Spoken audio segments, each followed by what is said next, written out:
নমস্কার বন্ধুরা, আমি তোমাদের রঞ্জিত স্যার। আজকে তোমাদের ইউনিভার্সিটি ক্যালকাটার MDC second semester history last minute suggestion নিয়ে এসেছি।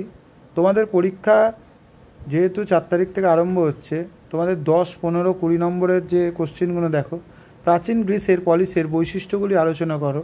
এই কোশ্চেনটা কিন্তু খুব ইম্পর্টেন্ট কোশ্চেন। প্রাচীন গ্রিসের পলিসের বৈশিষ্ট্য, প্রাচীন রোমের দাস ব্যবস্থা সম্পর্কে আলোচনা করো, স্পার্টার সংবিধানের প্রধান বৈশিষ্ট্যগুলি আলোচনা করো।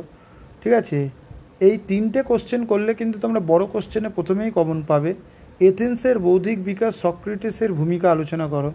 গ্রিক পলিসের পতনের কারণগুলি, এই কোশ্চেনটা আসবেই। গ্রিক পলিসের পতনের কারণ ও থুরকিডিসের অবদান। প্রাচীন গ্রিক সমাজের দাস ব্যবস্থা, ফ্যারোদের জীবনযাত্রা কেমন ছিল, ইতিহাসের জনক হিসাবে হেরোডোটাসের অবদান। এটা আমি 6টা স্টার দিয়েছি। এই কোশ্চেনটা তোমরা এসে গেছে ভেবে না, কেন এই কোশ্চেনটা তোমাদের লাস্টের দিকে থাকবে।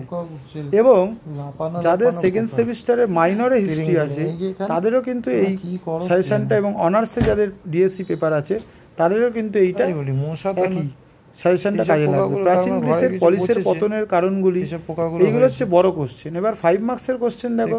নবপ্রস্তর যুগের বিপ্লব বলতে কি বোঝো, মধ্যপ্রস্তর যুগের বৈশিষ্ট্য সংস্কৃতি আলোচনা করো, প্রাচীন রোমের ব্যবস্থা সম্পর্কে আলোচনা করো, প্রাচীন মিশরের অর্থনীতি আলোচনা করো। ঠিক আছে, এই কোশ্চেনগুলো তোমরা করো। কারোর যদি পিডিএফ দরকার হয়, পারচেস করতে চাও, হোয়াটসঅ্যাপে যোগাযোগ করো।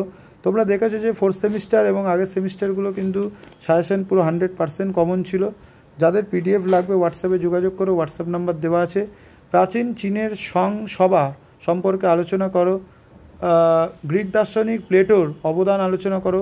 মিশরকে নীলনদের দান বলা হয়, খুব ইম্পর্টেন্ট কোশ্চেন 5 মার্কসের।